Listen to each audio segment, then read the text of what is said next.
এটা কি জাতির মেরুদণ্ড? এটা শিক্ষার মেরুদণ্ড। শান্তিং মাত্র বাড়ি ভাড়া 20% জন্য, আর মেডিকেল ভাতা 1500 টাকার জন্য, আর কর্মচারীদের মনে করেন উৎসব ভাতা 75%-এর জন্য।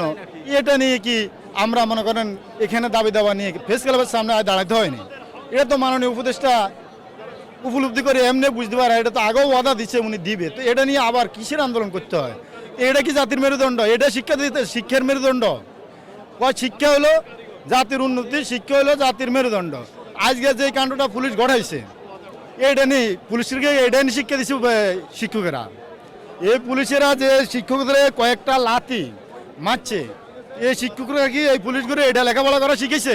এই শিক্ষকগুলো তোমরা এইভাবে লেখা মারবা, লাগছে বা, এটাই হলো আমাদের এই দেশের শিক্ষা জাতির মেরুদণ্ড।